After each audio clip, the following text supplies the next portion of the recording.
Hey guys, Parfax here, and today we have the patch we've been looking for. We've been waiting for. I have done a quick run over it. We're going to do a quick PTR patch notes, but PvP arenas are here, bow buffs are here. We have a lot to talk about, so let's get into it.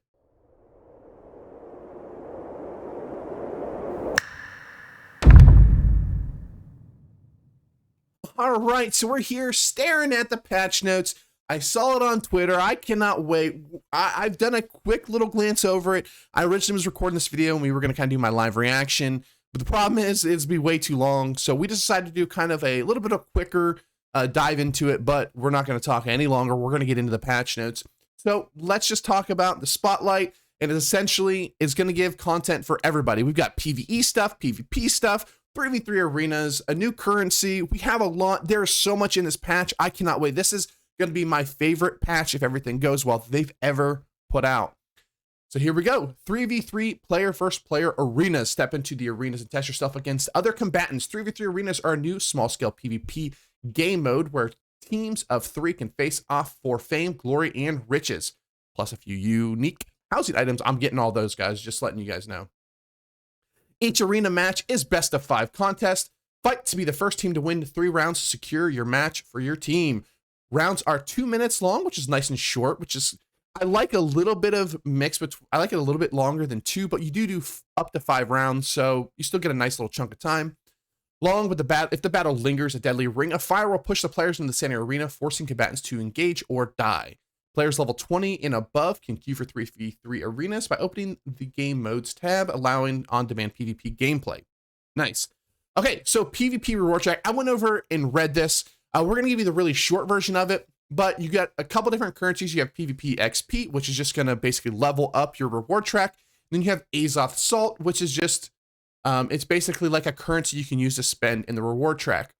So it sort of works the same way as your gathering and crafting, where you can, level it up. I forget what it's called right offhand, but you have like the 3 levels. And it basically works the same way, and as you level up, you can get more ranks, milestones, titles, achievements, and there's going to be like some stuff you can get for your house and stuff like that. I will bring you guys a video covering this once I get into the PTR. It is updating right now. We're actually getting pretty close to being done with it, so we're going to jump in it as soon as it is updated. We have combat tuning. This is just saying there is a bunch of changes to combat. There are some massive, massive, massive changes, shakeups. I cannot wait to get over it. But for you PvE players, we have a new mutator coming. The Depths mutator is coming with this one, which is pretty crazy. So as you can see here, we're not going to go over it too much. We don't know what it is. We have the Overgrowth, the Barbaric, and the Fiendish. We will give you the rewards when we get into the PTR. We'll go ahead and do that. But we're going to focus more on the PvP side of it for right now, because it's just the PvP big update we've been looking for. But a new expedition mutator. That's awesome. We want the more, the merrier. And then we have some combat and AI. There's some very massive changes in here. So updated the 300 focus attribute to no longer grant mana regen. Instead, it grants a flat 8 mana per second for the duration of effect. There's some massive combat changes in here, and this is going to start it here. Increase the diminishing returns on the application of stuns and roots. Duration reduction per application increased from 20 to 50% per application. Max reduction increased from 80 to 50 or 100%. So this means if you get stunned twice, the second one is going to be 50%, and the third one just won't stun you or root you. So this is great. There's going to be less CC in this game. You might be like, well, Parfax, that means you're going to dodge more. Well, there's a change to that too, so don't worry. We reduced the physical armor increased from the con passive from 200 to 100, or from the 200 passive from 20 to 10%, so that got cut in half, which people are going to be less tanky. Updated the tooltip, cool. Added a 1-second delay to stamina regen after a dodge. The delay matches the functionality of the stamina regen delay that triggers after releasing block. So this is really good. You're not going to be able to dodge. They're nerfing it. You cannot just continuously dodge over and over again. So you're going to be stunned less time, but you're going to light armor going to be dodging less. They removed some collision, which is cool. They updated, they did some fixes. Reduced the stamina damage increase from the 150 strength passive attribute bonus from 50 to 25%. Also limited the ATB to only apply after light attacks. So this means, I believe, you're not just going to get you might actually be able to block. Now, we'll see. I don't think this is going to change a ton, but this means there might be a chance you can actually block some attacks, especially if it's a great X user. Reduce the stamina damage increase. Oh yeah, we saw that from 50 to 25%, limited to bonus to light attacks and not heavies, which is great because heavies will just instantly break your attacks, which is good. Updated the equip load healing bonus to be multiplicative. Now all the healing bonuses from the equip load, positive or negative, will be added to all on after all calculations have been made, meaning it will be a larger, more consistent impact on healing. Now you might be like, Parfax, why would they buff it? Why would they buff it? And then here they have an example. Base healing is 100, and a player has 2 passives increasing the healing by 10%. Those 2 healing mods are additive. So those are calculated as 100, blah, blah, blah, which equals to 120. With the equip load being multiplicative, it is now calculated after all of them, and blah, blah, blah, blah, it'll be 121. Now that is a slight buff, but don't worry. Let's read the very next bullet point. Removed medium equip load healing bonus and increase the reduction to healing the heavy equip load. Listen to this. Healing bonuses per equip load are now 30% for light armor, but remember, light armor got nerfed because of dodges. And you're not going to be stunned as much, so you can't just like insta-stun somebody, but that's going to be pretty good. And if you want to go like the 200-point passive, you know, we got some changes in there. Medium 0% and heavy negative 30%. This is what I've been saying. You shouldn't be able to just be a heavy healer and absolutely just not be able to be killed. This is going to force you into light armor if you really want to pump the healing. You want to be a kind of like bruiser healer. You can go medium, and heavy, you're just probably not going to heal. You're just more of a paladin-esque support tank. Weapon codings, blah, blah, blah. We don't care about that. Melee attack homing. Updated the homing on primary attacks for melee weapons. They should now be able to hit moving targets more consistently. This is a huge buff for Hatchet. This is great. You guys, I can't tell you how I'm excited. This is the patch New World needed for PvP. There's even more fixes in here. There's more stuff. There's PvP changes. There's weapon changes I can't wait to get to. But all these buffs, we've been asking for these and screaming for these. And there's something in here I've been screaming for when it comes to the Ice Gauntlet, and they put it in there. All right, we're not going to look over the bug fixes right now. We're not really caring about that. General AI, we're really not going to touch that. Dynasty Shipyard, that's pretty cool, but we're going to skip all of these, okay? We're going to look at the Outpost Rush stuff because we are mainly talking about PvP here. But the Rush consumables now have a max stacks of 100 was 10, which is good. If you bought a lot of potions, it'd be kind of annoying if you could only have 10 and then you had to like swap them out. Increase the quantity of items gathered from trees so you can, build up your stuff. Increase the speed at which items are gathered by 30%, which is good. Added armories to each fort spawn, which is kind of cool. Tune capture point tuning time is now 10 seconds, was 30 seconds. So, we'll see. I don't know if I really like that. Reduce the skinning experience. Players can now shoot projectiles through their own spawn doors, which is good. So if you're spawn camping, when you sit behind you and blast you. And players can now get credit for kills infected by damage over time. This is actually one thing I was actually going to put a video out about, because when I'm running bow, I have a lot of dots and they just kill and I don't get credit for it. Will now correctly reset after the match is completed. That's cool. We really don't care about this stuff. They reworked several faction control points, which is cool. For Reekwater now grants 5% bonus PvP experience, which is kind of cool. It kind of goes into the reward track. And speculative fix for the 4 areas not being restricted properly during some wars. Cool. All right, so let's look at some perks here, but most of them are just fixed things here. I don't remember. We have removed silence from the tooltip. Only silence currently represents in the game are AoEs. Okay. They increased some efficiency there. They fixed Gravwell, hopefully, finally, please. Reduce the damage burst from the perk from 125 to 100%, which is good. Gravwell does a lot of damage. I reduced the lifesteal amount from 20 to 50, from 20% to 50%. Increase based on gear score to 15 to 35. Okay, we're getting, so Gravwell's getting some heal reduction here, getting basically a little nerf across the board. And then reduce the block stamina damage of the secondary burst. Okay. Keen Fault Kick. Okay, I think that's about all for those. Yep. Consumables. We have some fix on consumables, which is good. Here we go. This is where we're going to start getting into some really good things. So we have dodging is now allowed while rooted. The player will not move while rooted, but they will have invulnerable iframe. So you basically can iframe while rooted, which is great. You're like, perfect, man, Ice Colin. We got it. We got it. The nerfs are here. Being slowed will now affect the movement of your dodge. If you are slowed and you dodge, you will now move less distance based on the power of the slow. And then here we go. Ice Shower, Ice Storm, and Gravity Well will no longer disable dodging. This is what I've been talking about. They just needed to remove the dodging. We're here. We're here. They are making some crazy changes. I cannot wait to test it. And this is what I've been waiting for. We're not going to be just rooted in place for forever.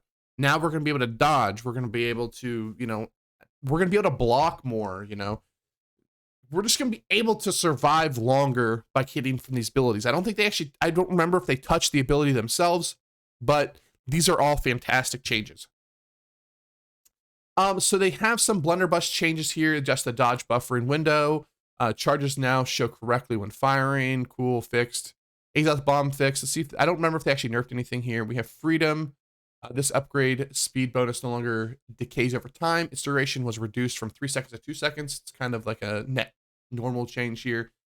So this path, the future planning now packs a little bit of a buff there. I believe it's a buff. Triggers instead of on activation. Yeah, so it's actually a little buff there. So really just some fixes, which is cool. But the bow buffs. Finally, the bow buffs. And there's a massive one in here that I've been talking about. So there are some nerfs here, but we're going to talk about the buffs first. Reduced recovery on basic attacks, which is great, which means we'll test it when we get to the PTR, but basically it means you're going to be able to do movements after your basic attacks a lot quicker. Fix the ability on basic cancels on basic attacks, which is good. Just a little bug fix there. Increase projectile radius on all attacks except penetrating shot. Guys, this means we have a bigger hitbox. That's what I've been saying. If they're going to fix something on the bow and they want to make it more high quality of life, reduce the recovery and just make it hit easier. And here we go. Right there it is. Added cancel windows to weapon ready animations, which is good. I've been complaining about that, especially in mutators. If that's exactly, I believe it means, there's some abilities you can't cancel out of, and this should fix it, I hope. We'll see. Players can now sprint cancel when lowering their weapon, so we'll see if that should be pretty good. Adding missing cancel buffers when lowering weapon, okay. Poison shot and penetrating shot now use the same fire cancel inputs as rain of arrows. I don't 100% know what that actually means, but we'll test it. Reduce hip firing, startup and recovery, and increase the movement speed while from hip firing from 1.65 to 2.22 or 2.5. No one really cares. And then here's the nerfs. Reduced hip fire modifier from 0.8 to 0.6, which just means you're not gonna be able to just.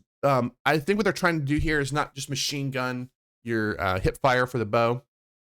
Reduce the charge shot damage multiplier from 1.7 to 1.5, so a heavy attack nerf, and then reduced charge time and recovery for charge shots, which means is good because it means you're going to be able to charge them up faster, which it really needed. And then reduce the power of bow's aim true passive from 30 to 10%. I believe this is the heavy attack passive again, but don't worry. If you can charge it up faster, it just means you're not going to get those massive bursts, but it's going to feel a lot better to use and you can actually use them maybe more on a consistent basis. So this is huge. This is kind of buffing the bow without really buffing the bow. I really wish they would have taken a look at, splinter shot and stuff like that. I wish they could have probably redone that ability, but they've got a ton of quality of life and we've got the increased projectile radius on all attacks, except for penetrating shot, which didn't need it. That's huge. And these are huge as well. We'll see how well this is. We'll maybe test hip firing. We'll have to test maybe some heavy attack builds. Maybe that'll be worth it. Like, maybe be like the fire staff where you can heavy attack all the time. I don't know, but I'm excited to find out. So we have burnout fixed an issue. Then we have some increase on meteor shower, increased casting range, and increase the damage. This is just not going to get used. So AGS, please just rework it or do something with it because it's bad. Judging a Helios, we got a 5% increase in damage, which is good. This ability now allows movement during casting animation, which is insane. This is actually a huge quality of life for Pillar of Fire. You're not rooted anymore, so it's pretty good. Great Axe got a whirlwind buff, which is pretty funny. They increase the base movement speed while spinning from 3 to 3.5. Gusting winds increase speed bonus from 50 to 100%. I think that is the passive on whirlwind, if I remember correctly. Then fixed an issue where an upgrade names gusting wind speed and unending winds, more spins were swapped. Yeah, okay, so it is for sure. So we have just a fix here with Hatchet, which is just basically got a buff by the melee change you saw up top. And then Ice Gauntlet. Fixed an issue with Ice Storm that caused this ability to go on cooldown when the spell was interrupted during aim mode, which is good. Ice Pylon buffs here, damage increase and health increase. And then Ice Shower updated the tooltip for this ability to cooldown through application of the root effect. Okay. So no real changes to the Ice Gauntlet here, but they got a massive nerf, farther up there. And we have some changes to the Life Staff. They cleaned up some animation. They fixed a few things, but targeted heals, these abilities now movement. You can move while casting. Lights Embrace increased cast time to 1 second. And then Lights Embrace reduced bonus healing per buff from 30 to 15%. What this is doing is this was everybody's single target heal. Nobody used, I forget the other embraces, but nobody used the other embrace. So they want to make this, they want people to use the other embrace. That's just kind of what it is. We have some musket fixes. There's no, I don't think there's any actual, or not a whole lot here. But trap, there's a bunch of fixes right here. But we have trap, cleaned up several visual aspects for better readability and effect matching. Increased the model size of traps in order to make them more visible and to match the size of the triggered volume. Updated animation timing to match trap's appearance. Adjusted projectile arc and speed to make throwing feel smoother and to make the trap land closer to the reticle. So, I mean, that's interesting, right? Like, they made it kind of like people could see it more, but you can throw it better. Musket basically has not changed, so it is what it is. Rapier got a nice little buff, actually. So Tondo increased the bleed damage from 7 to 10%. Damage per tick, which is pretty good.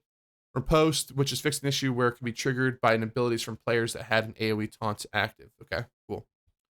Then we have some, we had a fix here on the spear, and it increased the hit shape size for basic attacks, Skewer, Perforate, and Coup de Grace, and increased homing on Coup de Grace. So a little bit of a buff here for the spear. I don't think it really need it, but I'm always good for increasing quality of life. So Leaping Strike fixed an issue where this ability was triggering 2 stacks of the Blood of the Offering mutator effect. Okay, cool. Void Gauntlet, we have Refreshing Frailty, added a 5-hit cap per attack on the cooldown reduction, so you're not able to hold up your Oblivions and stuff like that if you're using maybe like Sword to basically have no cooldowns, sort of similar to like the Rapier. And then Refreshing Precision reduced the cooldown reduction from 10 to 5%, added a 5-hit cap. Okay, so they're really trying to target that. It reduced the block stamina damage multiplier from Void Blade heavy attacks from 2 to, okay, so nerfing there. And increased the Scream's root duration from 1 to 2. So that's nice, actually, because Scream was really bad. It's, everybody's like, well, no, Parfax is great. It's really not that good right now. It was just a very fair ability. It's a very long cooldown. So we get a little bit of 2-second Scream root. But before you guys start going off the walls on it, just remember we can dodge roll now. And you're going to be taking less stamina damage, so there's a chance you can block. And then we just had a Path of Destiny fix here, fixed issue where crits were not dealing increased damage, reduced the damage on non-crits from 110 to 100 to account for the additional damage. So they're trying to make it essentially the same damage overall, but just nerfing its non-crit damage. We have notable fixes. Honestly, I haven't went down here, so everything down past here I have not looked at. Fixed an issue with the Blackguard's Kite Shield where the portions of its data were found as a round shield. I was going to say, yeah, it's actually a round shield. Somebody got it the other day, and it was a round shield. Fixed issue where the Blunderbuss last argument was incorrectly labeled as a musket. Okay, we had notable fixes. Tempest Heart, Dynasty Shipyard, Garden Genesis, quests. Let's see, quality of life. Here we go. We now show an error message when attempting to pick up items when the character inventory is already at maximum item limit. Add the ability to change skills and spend skill points based on whatever the player is in an OPR out of combat. Instead of blocking when the player had an ability on cooldown, which is good. Added a tooltip to explain how to increase mana regen to the attribute menu. Added new visuals to the ultimate abilities in weapon mastery tree to clarify the 10 perk points were needed to unblock. So nice little quality of life there. Add the ability to rotate the camera with the map open by holding down the right mouse button, which is good. Added a mutator difficulty level to always be shown on the HUD for players and Twitch viewers. Cool. The daily mission bonus UI should now always update properly, even if you have the faction mission. So a little update there. Disabled opening reward containers if you're full, if your inventory is full. The left side list no longer resets after crafting an item, which is good. That was always a very big sort of pain for me. Improved player feedback when choosing between different weapon abilities. We'll see what that means. Added notification and effects to celebrate salvaging. Added a notification and effects to celebrate salvaging items. Okay. Not sure what that is. We now hide trading post contracts for invalid items in search browser. Continue blunderbuss damage to reflect per pellet damage. Will now show the base damage times 6. Okay. Translations, audio, and there we go. So, wow, what a massive patch notes. This was, I sped up as fast as possible, and it was a still 20-minute read. The PTR is done downloading while we're in here. So I'm going to hop on there. We're going to get in there. We're going to test out. We're going to look at the PvP reward track. We're going to look at the bow changes. We're going to look at it all. All right, guys, thanks for watching. Let me know what you guys think about this patch. I've been waiting for this patch for legitimately 3 months. It is on the PTR. We're going to test it out. I cannot wait to bring you all the PTR content, PvP arenas. We might even do some depth stuff. We'll look at the rewards and stuff like that and see what we can find in the PTR to help you guys out. All right, guys, thanks for watching. Like, comment, subscribe, all that good stuff. And I'll see you next time. Peace.